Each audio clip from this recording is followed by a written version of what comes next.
आपने भाषा से शुरुआत किया था, फिर स्थानीय नीति की बात आई 1932, और अब आपने कहा कि सबसे बड़ा झारखंड का मुद्दा जमीन का है। सवाल उठा रहे हैं कि सिर्फ आप राजनीतिक अस्तित्व तलाश रहे हैं या सचमुच में इन मुद्दों को लेकर जयराम महतो कितना गंभीर है और कितना जरूरी है, अगर समझाए। पूरे 2 वर्षों के झारखंड भ्रमण के दौरान हमने भी पाया कि नहीं, झारखंड में बहुत सारे मुद्दे हैं, लेकिन जो जमीन का मुद्दा है वह पहले नंबर पर है। बाकायदा हाल ही फिलहाल एक नक्सली का भी इंटरव्यू आया था, उनसे भी पूछा गया कि अगर झारखंड की समस्या का समाधान किया जाए तो एक बात बोले, उन्होंने भी वही कहा कि सबसे पहले जमीन संबंधित विवाद को अगर उल्टा लेते हैं तो आधा झारखंड मेरे हिसाब से शांत हो जाएगा। प्रकार आज झारखंड में जमीनों का क्रय विक्रय होता है जिस मामूली दर में, क्या गुजरात महाराष्ट्र में लोग, यही लोग जो आज झारखंड की तरफ निगाहें गाड़ते हैं, क्या संभावना है कि इसी दर के साथ वहाँ क्रय विक्रय कर पाएंगे? संभवतः नहीं। अगर हम लोग आते हैं तो मुझे लगता है हम लोग इस काम को कर सकते हैं। लेकिन जो पॉलिटिकल सेटअप है जिसको आप चैलेंज कर रहे हैं, आपको नहीं लगता है कि वो उस सेटअप को तोड़ना बड़ा आसान नहीं है आपके लिए?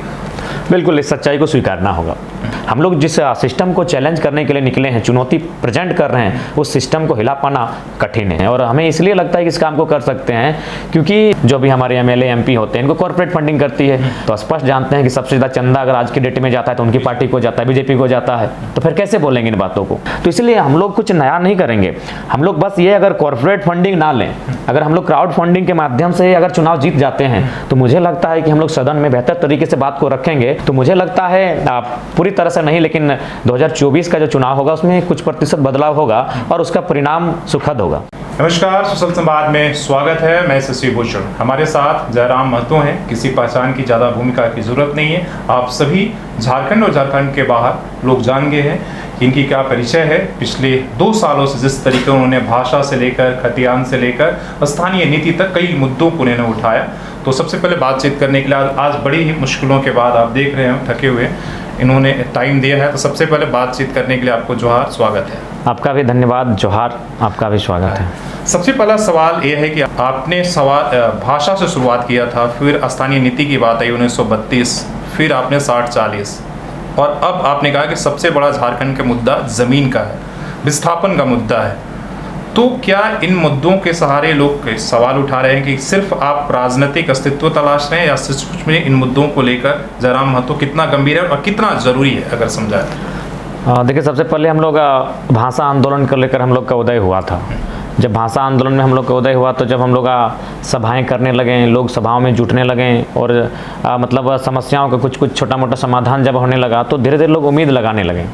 फिर एकाएक 1932 का खतियान जो 2 दशकों से बंद पड़ा था, जो झारखंड के एक महत्वपूर्ण मुद्दा है जिसको लेकर राज्य में हमेशा इस बात की चर्चाएं होती रही स्थानीयता को लेकर, तो उसको हम लोग लेकर आए। और फिर धीरे धीरे समय बीतता गया, आंदोलन होता गया, विधानसभा में भी बाकायदा विधेयक बनकर आया, राजभवन से वो वापस लौटा, और फिर आंदोलन हम लोग का एक लगातार चलता बढ़ता ही गया, कारवां बनता गया। चूँकि झारखंड में मुद्दे बहुत ज़्यादा हैं, लोग प्रताड़ित बहुत ज़्यादा हैं, तो दुखी लोग कहीं ना कहीं अपने एक आसरा ढूंढते हैं। तो जब हम लोग सुनने लगे, हमारे संगठन के साथी हम लोग अपने जहाँ जिस शक्ति से हम लोग हैं और जिस प्रकार हमारी वर्तमान में हैसियत है, तो लगभग छुटपुट समस्याओं का हम लोगों ने समाधान किया। जैसे किसी कंपनी में गए तो मजदूर की डेथ का मामला रहा या फिर कोई प्रशासनिक विभाग का मामला रहा। तो जब इन सब मुद्दों को हम लोग सॉर्ट आउट करने लगे तो लोगों ने एकाएक ये डिमांडिंग करने लगा कि बाकी जो मुद्दे हैं उनको भी लेकर आप लोग लड़ें, क्योंकि कई वर्षों के बाद, 2 दशकों के बाद कोई शख्स या फिर कोई संगठन या फिर कोई ऐसे युवान आए हैं जो मतलब बिना किसी खोप के बेहिचक किसी भी बात को रखते हैं और बाकायदा उसको मैंने कॉन्फ्रेंस भी करते हैं और साथ ही लड़ने का भी मादा रखते हैं। तो फिर हम लोग तमाम चीज़ों को अध्ययन करने लगे। पूरे 2 वर्षों के झारखंड भ्रमण के दौरान हमने भी पाया कि नहीं, झारखंड में बहुत सारे मुद्दे हैं, लेकिन जो जमीन का मुद्दा है वह पहले नंबर पर है। बाकायदा हाल ही फिलहाल एक नक्सली का भी इंटरव्यू आया था, उनसे भी पूछा गया कि अगर झारखंड की समस्या का समाधान किया जाए तो एक बात बोले, उन्होंने भी वही कहा कि सबसे पहले जमीन संबंधित विवाद को अगर उल्टा लेते हैं तो आधा झारखंड मेरे हिसाब से शांत हो जाएगा। इसलिए हम लोग अब चाहते हैं कि अगर हम लोग पॉलिटिक्स में अपने आप को स्थापित कर पाते हैं तो मेरा मानना है कि कोई टफ काम नहीं है। बाकी राज्यों में बेहतर नीतियां हैं, बेहतर पॉलिसियां हैं, और जिस प्रकार आज झारखंड में ज़मीनों का क्रय विक्रय होता है जिस मामूली दर में, क्या गुजरात महाराष्ट्र में लोग, यही लोग जो आज झारखंड की तरफ निगाहें गाड़ते हैं, क्या संभावना है कि इसी दर के साथ वहाँ क्रय विक्रय कर पाएंगे? संभवतः नहीं। यही हमारे बगल में 10 किलोमीटर बाद बंगाल की सीमा पड़ती है। वहाँ की आयरन लेडी ममता बनर्जी का वो उदाहरण हम लोग के सामने एक मिसाल पेश करता है, जब टाटा नैनो ने लगभग सिंगूर और नंदीग्राम में 1000 एकड़ ज़मीन आसपास अधिग्रहण किया था। लेकिन ममता बनर्जी के नेतृत्व में उस कंपनी को वापस जाना पड़ा, चूँकि सत्ता में शक्ति में थी। तो ठीक उसी प्रकार अगर हम लोग आते हैं तो मुझे लगता है हम लोग इस काम को कर सकते हैं, और हमें इसलिए लगता है कि इस काम को कर सकते हैं क्योंकि जो हमारे पॉलिटिकल झारखंड के पर्सन हैं, हालांकि वो तो हमारे पास डॉक्यूमेंट्री नहीं है, लेकिन बंद खानों से और ग्राउंड रूट से ये चर्चा होती है कि इनको कॉरपोरेट फंडिंग करती है। जो भी हमारे एमएलए एमपी होते हैं इनको कॉरपोरेट फंडिंग करती है। हाल फिलहाल वेदांता का एक इश्तेहार आया था जिसमें उन्होंने बाकायदा पेपर में छपा था कि 155 करोड़ उन्होंने पार्टी फंडिंग किया। तो जाहिर सी बात है वही टाटा के साथ होता होगा, वही हिंडाल्को एचईसी के साथ होता होगा, वही बीसीसीएल के साथ होता होगा। तो हमारे जो पॉलिटिशियन पर्सन अभी तक जीत चुके हैं, आप उम्मीद तो नहीं कर सकते हैं, जैसे अभी हम लोग जहाँ बैठे हैं यहाँ के सांसद, हो सके व्यक्तित्व उनका अच्छा है, एक अच्छे इंसान है, लेकिन जब पार्टी की आती है तो स्पष्ट जानते हैं कि सबसे ज़्यादा चंदा अगर आज के डेट में जाता है तो उनकी पार्टी को जाता है, बीजेपी को जाता है। तो फिर कैसे बोलेंगे इन बातों को? तो इसीलिए हम लोग बाकायदा जनता से इस बात का भी अपील करते हैं, और बाकायदा हुआ है। अगर हम अपनी पिछली 3 सभाओं की बात करें तो जब हम लोग कहा कि इस बार हम लोग वोट ही नहीं नोट भी चाहिए हमें, तभी हम लोग चुनाव लड़ेंगे, नहीं तो फिर हम लोग पॉलिटिक्स नहीं करेंगे। तो बाकायदा निरसा की जनसभा में हमको लगभग 2570 रुपये चंदा हुआ, परसिया में लगभग 4300 हुआ, कल ही आपका जो हाँ वहाँ पे था आपका पटका में वहाँ भी लगभग 2500 हुआ। तो ये चीज़ हम लोग एक नई विचारधारा को स्थापित करने में कुछ सफल हुए, ये कोई मामूली बात नहीं है।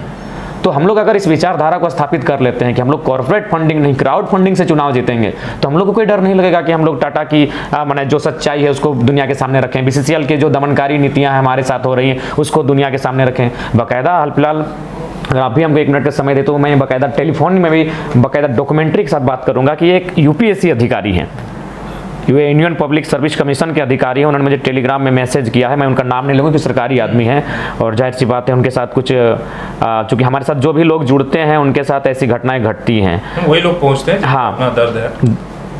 तो बाकायदा उन्होंने हमको मैसेज किया है, और उस मैसेज में उन्होंने WCL चूँकि महाराष्ट्र में पदस्थापित, हाँ देखिए मैं पढ़ के भी बता देता हूँ कि उन्होंने क्या लिखा है। उन्होंने एक लिंक भेजा है फेसबुक में, मैं उनका नाम सार्वजनिक नहीं करूँगा, वो यूपीएससी हैं, यूनियन पब्लिक सर्विस कमीशन की। उन्होंने लिखा है कि WCL यानी वेस्टर्न कोलफील्ड लिमिटेड में रैयतों को कैसे सम्मान के साथ नौकरी दी जाती है समझने की चीज़ है, और वहीं झारखंड के रैयतों के साथ कैसा व्यवहार होता है यह भी सोचने की बात है। आगे उन्होंने लिखा है कि अभी BCCL में डायरेक्टर है टेक्निकल है श्री UA कावले, वो नागपुर के ही हैं और WCL में GM थे।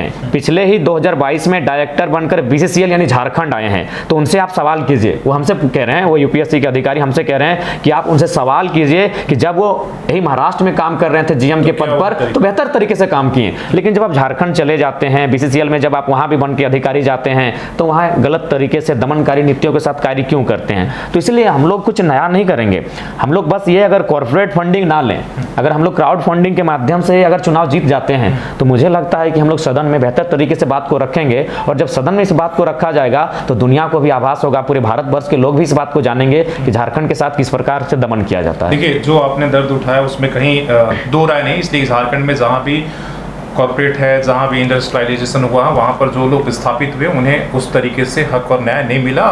बगल में यहाँ कुल्हान सरंडा में आप देख लीजिए, नोवा मंडी में देख लीजिए, इसलिए आज भी वहाँ लोग ना पीने का पानी है, उसमें कहीं कोई ये दया। लेकिन जो पॉलिटिकल सेटअप है जिसको आप चैलेंज कर रहे हैं, आपको नहीं लगता है कि वो उस सेटअप को तोड़ना बड़ा आसान नहीं है आपके लिए?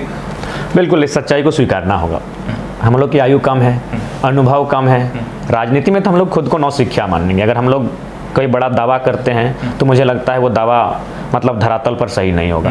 तो इसीलिए हम लोग की खासियत यही है कि हम लोग दार्शनिक सोच के हैं, सच्चाई को स्वीकार करते हैं, हम लोग जुमलाबाजी पे यकीन नहीं करते हैं। जी हाँ, आपने जो बात कही बिल्कुल आप अनुभवी हैं, आपने भी ग्राउंड रूट पर काम किया है, अतः आपके अनुभव का हम सम्मान करते हैं, समर्थन करते हैं। हम लोग जिस सिस्टम को चैलेंज करने के लिए निकले हैं, चुनौती प्रेजेंट कर रहे हैं, उस सिस्टम को हिला पाना कठिन है, लेकिन बिल्कुल इस देश पर पूरी तरीके से हावी है। लेकिन मुझे लगता है कि अभी नहीं तो कभी, चूंकि किसान आंदोलन एक बहुत बड़े आंदोलन के रूप में, एक प्रेरणा स्रोत के रूप में हमारे बीच आया, किसान मूवमेंट, तो कहीं ना कहीं किसान मूवमेंट और 2-4 ऐसे मूवमेंट हुए हैं जिनमें सफलताएं आम व्यक्ति को मिली हैं। और फिलहाल झारखंड में जो 2 वर्षों से आंदोलन हो रहा है, इसमें लोगों की जन जागरूकता भी बढ़ी है।